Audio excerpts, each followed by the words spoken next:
ಅನುದಿನ ಅನುಕ್ಷಣ ಮನೆಯಲ್ಲೂ ಕಲಿಯೋಣ, ಕಲಿಕೆಯ ಹೊಸ ಹಾದಿಯಲಿ ಜೊತೆಗೂಡಿ ಹೆಜ್ಜೆಯ ಹಾಕೋಣ, ಸಂತಸದಿ ಕಲಿಯೋಣ ನಮ್ಮ ಹೆಮ್ಮೆಯ ಈ ಕ್ಲಾಸಿನಲ್ಲಿ. Yes, sir. Yes, teacher. Present, ma'am.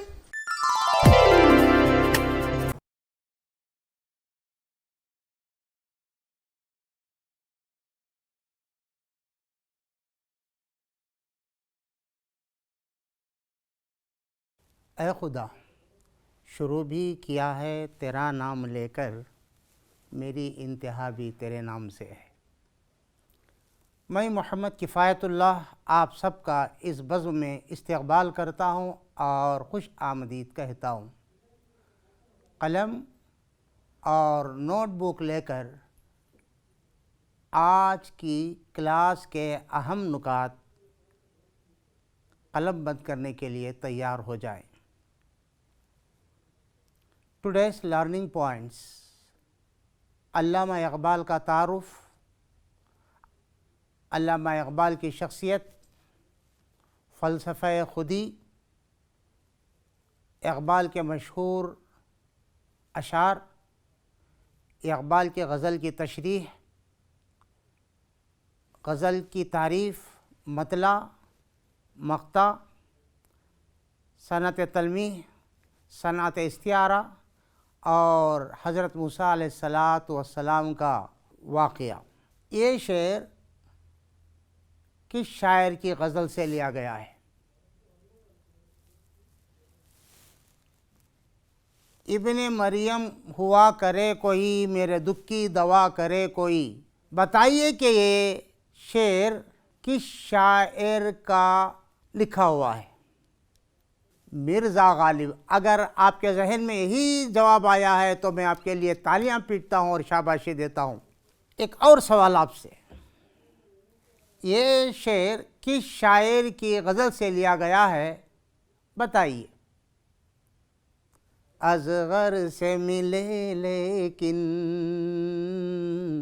Asghar کو نہیں دیکھا، اشعار میں سنتے ہیں کچھ کچھ وہ نمایاں ہے۔ یہیں پر آپ کو کچھ ہنٹ یا اشارہ ملا ہے، جواب چاہتا ہوں میں آپ سے۔ اصغر گونڈوی بالکل صحیح جواب ہے۔ میں آپ کو مبارکباد پیش کرتا ہوں اور تالیاں پیٹتا ہوں۔ میں آگے بڑھتا ہوں۔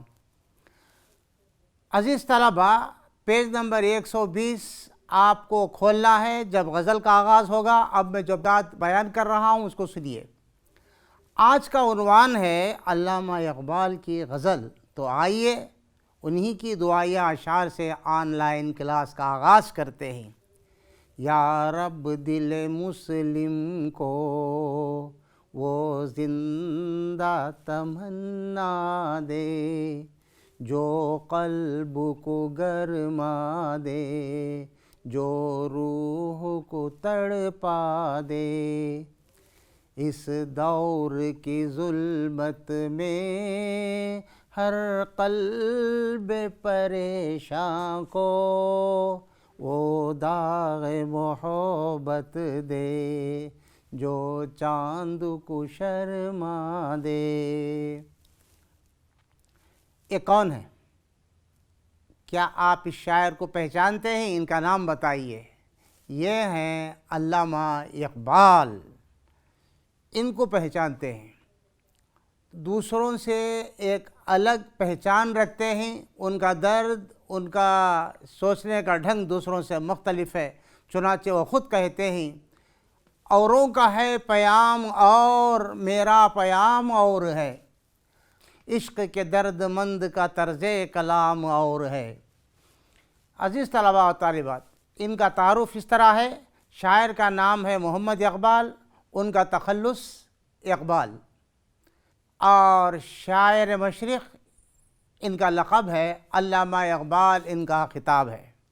علامہ اقبال کب اور کہاں پیدا ہوئے، ان کے مشہور تصانیف کون کون سی ہیں، ان کا انتقال کب اور کہاں ہوا؟ علامہ اقبال سیالکوٹ میں 1877 کو پیدا ہوئے ان کے اہم شعری مجموعے اس طرح ہیں: بانگ درا، بال جبرائیل، ضرب کلیم اور ارمغان حجاز۔ 1938 کو ان کا انتقال ہوا۔ ان کے شعری مجموعے کا سرورق اس طرح ہے: بانگ درا، بال جبرائیل، ضرب کلیم اور ارمغان حجاز۔ کیا آپ کو یاد ہے کہ آپ نے اس سے پہلے کی ٹی وی کلاسز کے دوران غزل کی تعریف اور اس کی کیا خصوصیات پڑھی تھی؟ آئیے آج ہم ان کا ایک بار اعادہ کرتے ہیں اور ان کو سمجھنے کی کوشش کرتے ہیں۔ اصناف شاعری کی مقبول ترین صنف غزل ہے۔ غزل کے لغوی معنی عورتوں سے بات چیت کرنے کے ہیں، جیسا کہ اس کے معنوں سے ظاہر ہے۔ غزل میں حسن و عشق کی باتیں کہی اور لکھی جاتی تھیں، لیکن آج کل غزل میں ہر طرح کے مضامین باندھے جاتے ہیں، لکھے جاتے ہیں۔ غزل کی خصوصیات کیا ہیں؟ غزل کا آخری شعر مقطع ہے جس میں شاعر اپنا تخلص استعمال کرتا ہے۔ غزل کے سب سے اچھے شعر کو بیت الغزل کہتے ہیں۔ کسی غزل میں اگر شاعر ایک ہی خیال کو تسلسل کے ساتھ پیش کرتا ہے تو اس کو غزل مسلسل کہا جاتا ہے، جیسے آپ کے نصاب میں مجاز کی غزل ہے۔ غزل کا پہلا شعر مطلع اور آخری شعر مقطع کہلاتا ہے۔ علامہ اقبال نے دنیا کو ایک نیا فلسفہ عطا کیا ہے۔ علامہ اقبال نے ہاتھ پر ہاتھ دھرے بیٹھے مسلمانوں کی پستی کے اسباب معلوم کیے، انہیں جھنجھوڑا، جگایا اور اس خیال کو غلط ثابت کرنے کی ہر ممکن کوشش کی کہ جو کچھ مقدر میں ہے وہی ہو کے رہے گا۔ اقبال کا کہنا ہے کہ انسان اشرف المخلوقات ہے، حاصل کائنات ہے، نائب خدا ہے۔ انسان کو چاہیے کہ وہ اپنی اصلیت کو سمجھے۔ اسی خیال کو انہوں نے فلسفہ خودی کا نام دیا ہے۔ انسان خودی سے واقف ہو جائے تو اس کا مرتبہ بہت بلند ہو جاتا ہے۔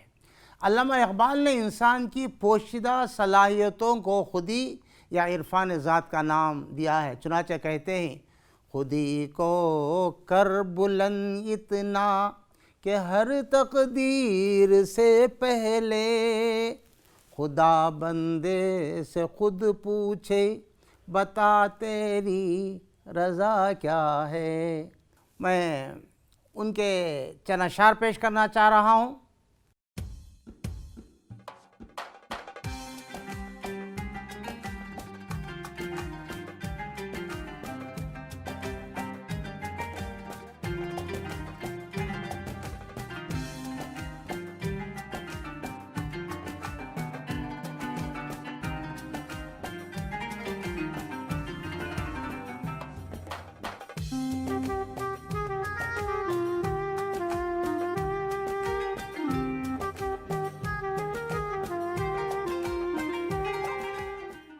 آئیے میں علامہ اقبال کی خوبصورت غزل آپ کے روبرو پیش کرتا ہوں اور اسے سماعت فرمائیے۔ اس کے بعد میں اس غزل کو پیش کروں گا، الفاظ کے ذریعے اس کو سمجھنے کی کوشش کیجیے۔ تیرے عشق کی انتہا چاہتا ہوں، تیرے عشق کی انتہا چاہتا ہوں، میری سادگی دیکھ کیا چاہتا ہوں، میری سادگی دیکھ کیا چاہتا ہوں، ستم ہو کے ہو وعدہ بے حجابی، ستم ہو کے ہو وعدہ بے حجابی، کوئی بات صبر آزما چاہتا ہوں، یہ جنت مبارک رہے زاہدوں کو، یہ جنت مبارک رہے زاہدوں کو، کہ میں آپ کا سامنا چاہتا ہوں، کہ میں آپ کا سامنا چاہتا ہوں، ذرا سا تو دل ہوں مگر شوق اتنا، ذرا سا تو دل ہوں مگر شوق اتنا، وہی لن ترانی سنا چاہتا ہوں، وہی لن ترانی سنا چاہتا ہوں، کوئی دم کا مہمان ہوں اے اہل محفل، کوئی دم کا مہمان ہوں اے اہل محفل، چراغ سحر ہوں بجھا چاہتا ہوں، چراغ سحر ہوں بجھا چاہتا ہوں، بھری بزم میں راز کی بات کہہ دے، بھری بزم میں راز کی بات کہہ دی، بڑا بے ادب ہوں سزا چاہتا ہوں، بڑا بے ادب ہوں سزا چاہتا ہوں۔ ابھی آپ نے جس غزل کو دیکھا نئے الفاظ ہیں اس میں، ان کو میں یہاں پر آپ کو سمجھانے کی کوشش کر رہا ہوں۔ وعدہ بے حجابی ایسا وعدہ جس میں عاشق نے اپنے معشوق سے بے نقاب ہونے کی بات کہی ہو، ستم، ظلم، انتہا کسی چیز کی آخری حد، سادگی، معصومیت، لن ترانی تو مجھے ہرگز دیکھ نہیں سکتا، چراغ سحر، صبح کا چراغ، بھری بزم، بھری محفل، صبر آزما جس سے قوت برداشت کا امتحان لیا جائے، زاہد، پرہیزگار، شوخ، شریر، بے ادب، گستاخ۔ پیارے بچوں، کیا آپ جانتے ہیں کہ عشق کی کتنی قسمیں ہیں؟ عشق کی 2 قسمیں ہیں، عشق حقیقی، عشق مجازی، پھر اس کے بھی 5 مراحل ہیں جس پر میں گفتگو کرنے کے لیے میرے پاس وقت نہیں ہے، میں آگے بڑھتا ہوں۔ عشق حقیقی وہ عشق ہے جو اللہ رب العزت کی ذات اقدس تک محدود ہو۔ عشق مجازی سے مراد دنیاوی محبوب سے عشق و محبت ہے۔ علامہ اقبال کی یہ غزل عشق حقیقی میں ڈوب کر لکھی گئی ہے۔ اس غزل کی خصوصیت یہ ہے کہ علامہ اقبال نے اس غزل کو مکالمے کی شکل میں پیش کیا ہے جو اس غزل کی جان ہے۔ ایک سرگرمی دی جاتی ہے، ذو معنی الفاظ کا فرق بتائیے۔ میں یہاں پر بتا رہا ہوں، ذو معنی الفاظ ہیں دم، دم، شوخ، شوخ۔ میں سمجھتا ہوں کہ آپ اس کے معنی جانتے ہوں گے، اگر نہیں ہیں تو دیکھیے، دم کے معنی سانس کے ہیں، دم کے معنی پونچھ کے ہیں، شوخ کے معنی شریر اور شوق کے معنی خواہش۔ عبد کے معنی کیا ہے؟ عبد ہے اور دوسرا لفظ ہے عبد، ارض، عرض۔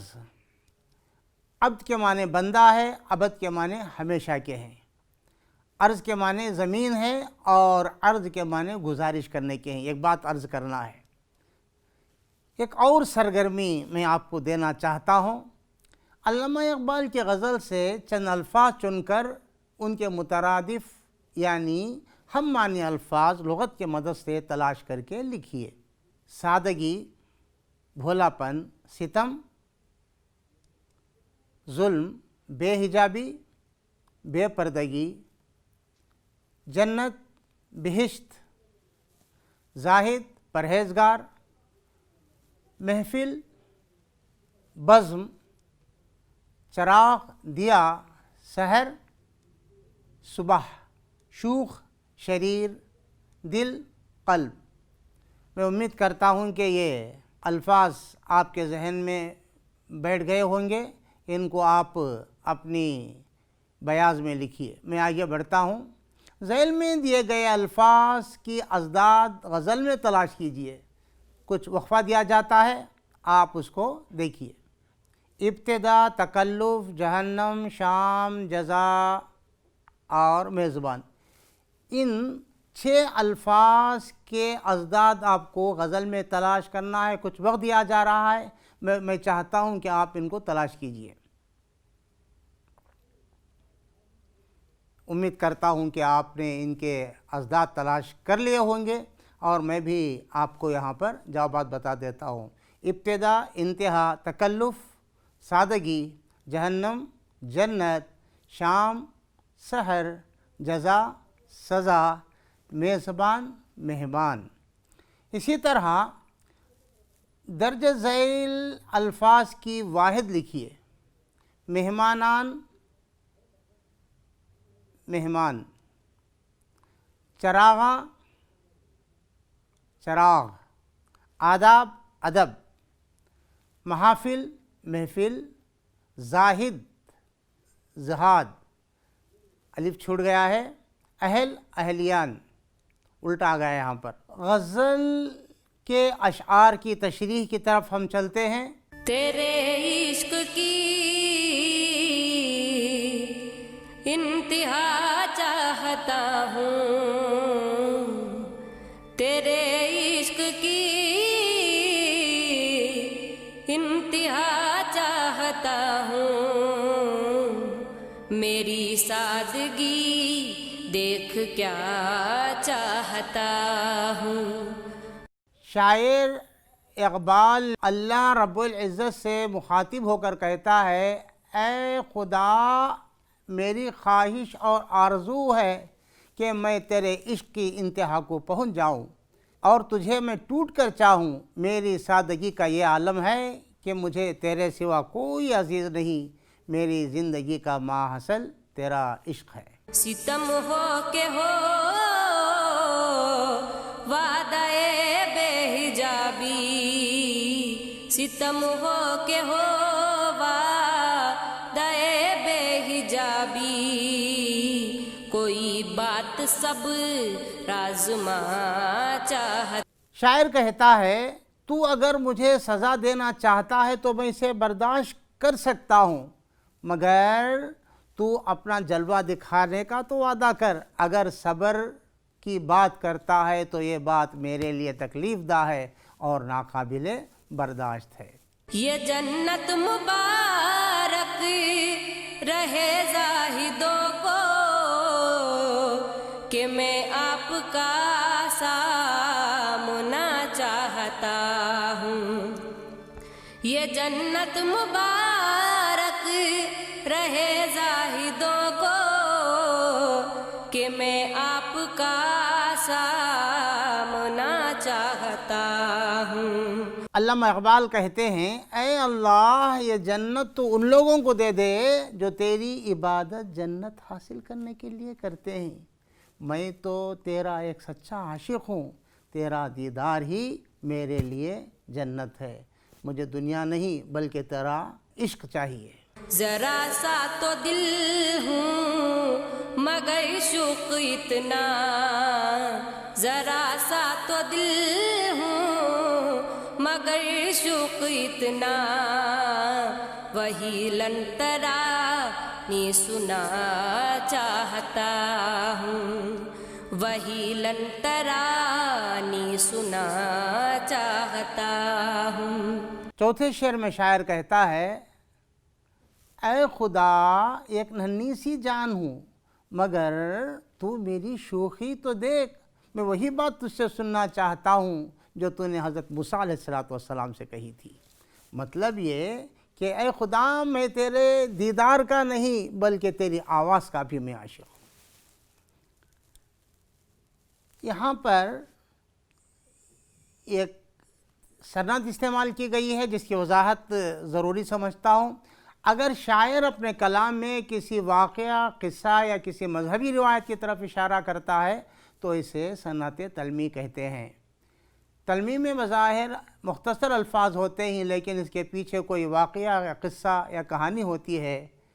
مثلاً علامہ اقبال نے درج ذیل شعر میں موسیٰ کلیم اللہ سے ہم کلام ہونے کا واقعہ اس کی طرف اشارہ کیا ہے۔ ذرا سا تو دل ہوں مگر شوخ اتنا وہی لن ترانی سنا چاہتا ہوں۔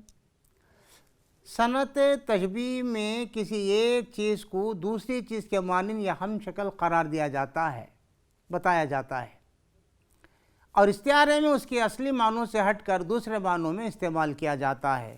کوہ طور پر موسیٰ علیہ السلام نے اللہ تعالیٰ سے ہم کلام ہونے کا شرف حاصل کیا اور اس کی تجلی دکھائی دی۔ یہ وہی پہاڑ ہے، جب تجلی دکھائی دی تو موسیٰ علیہ السلام بے ہوش ہو کر گر پڑے۔ اس کا واقعہ میں بتا رہا ہوں۔ قرآن کہتا ہے وَلَمَّا جَاءَ مُوسَىٰ لِمِيقَاتِنَا وَكَلَّمَهُ رَبُّهُ قَالَ رَبِّ أَرِنِي أَنظُرْ إِلَيْكَ قال لن تراني ولكن انظر إلى الجبل فإن استقر مكانه فسوف تراني فلما تجلى ربه للجبل جعله دكا وخر موسى صعقا فلما أفاق قال سبحانك۔ موسیٰ علیہ السلام کو اللہ تعالیٰ کے دیدار کا شوق ہوا تو انہوں نے درخواست کی، ربی ارینی انظر الیک، اے میرے رب اپنا دیدار مجھ کو کروا دیجئے تاکہ میں آپ کو ایک نظر دیکھ لوں۔ موسیٰ کے جواب میں اللہ تعالیٰ نے کہا لن ترانی، تم مجھے ہرگز نہیں دیکھ سکو گے۔ جب موسیٰ علیہ السلام نے اللہ تعالیٰ سے ضد کی، منت و سماجت کی، بار بار انہوں نے اصرار کیا تو اللہ تعالیٰ کی طرف سے ارشاد ہوا ہم اپنی تجلی کا ظہور اس پہاڑ پر کریں گے، اگر یہ اپنی جگہ برقرار رہا تو تم مجھے دیکھ سکو گے۔ چنانچہ اللہ تعالیٰ نے کوہ طور پر اپنی تجلی کا ظہور کیا۔ وہ پہاڑ تجلی کو برداشت نہ کر سکا، پارا پارا ہو گیا، ریزہ ریزہ ہو گیا۔ موسیٰ علیہ السلام بھی بے ہوش ہو کر گر پڑے اور اپنی عاجزی کا اعتراف کیا۔ اس تلمیح کو کئی شعراء نے استعمال کیا ہے۔ کیا فرض ہے سب کو ملے ایک سا جواب، آؤ نہ ہم بھی سیر کریں کوہ طور کی۔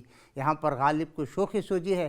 کوئی دم کا مہمان ہوں اے اہل محفل، چراغ سحر ہوں بجھا چاہتا ہوں۔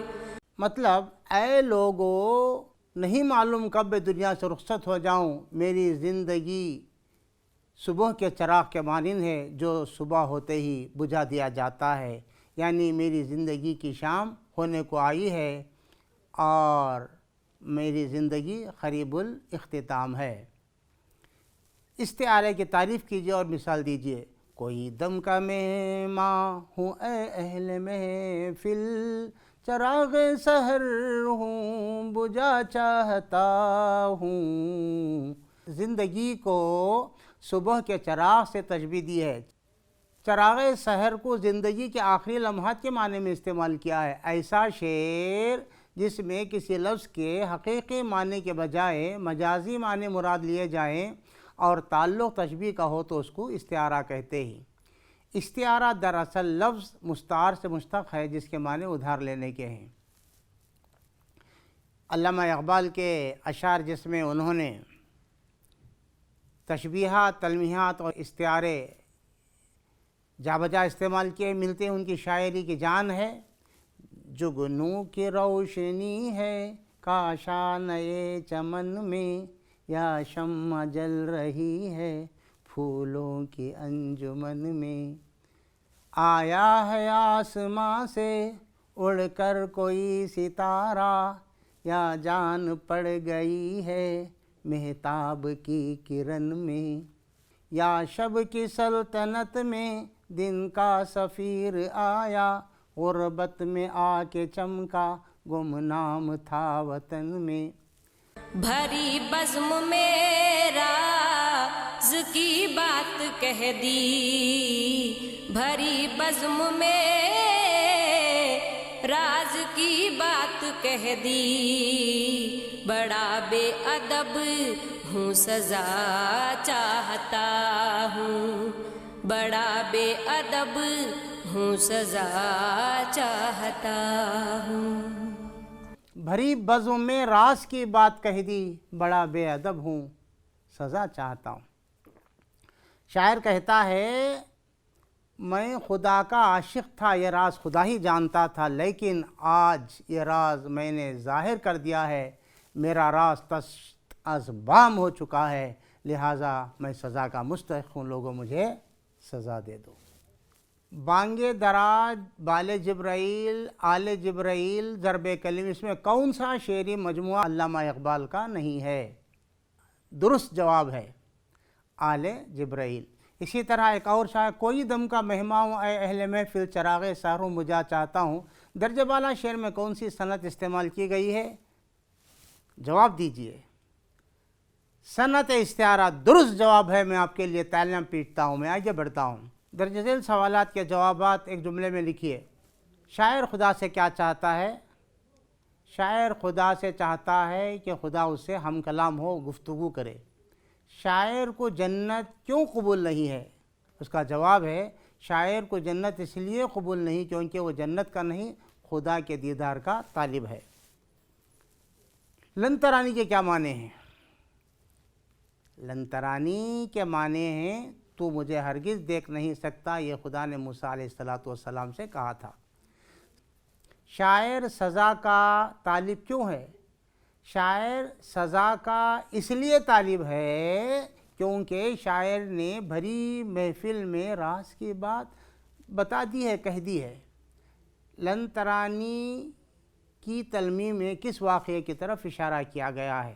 حضرت موسیٰ علیہ السلام کے کوہ طور کے واقعے کی طرف اشارہ کیا گیا ہے۔ گھر کا کام تشریح اپنے الفاظ میں لکھیے۔ میں محمد کفایت اللہ آپ سے رخصت چاہتا ہوں۔ اس سے پہلے چند نصیحتیں یہ پیش کرنا چاہتا ہوں کہ علامہ اقبال کے اشعار کی تشریح آپ اپنے طور پر لکھنے کی کوشش کیجئے۔ امتحان میں ان کا ایک شعر اکثر آیا کرتا ہے جو آپ کے لیے 3 مارکس کے اضافے کا سبب بن سکتا ہے، اور اس کو پڑھیے اور لکھنے کی کوشش کیجئے۔ ٹھیک ہے، خدا حافظ، فی امان اللہ۔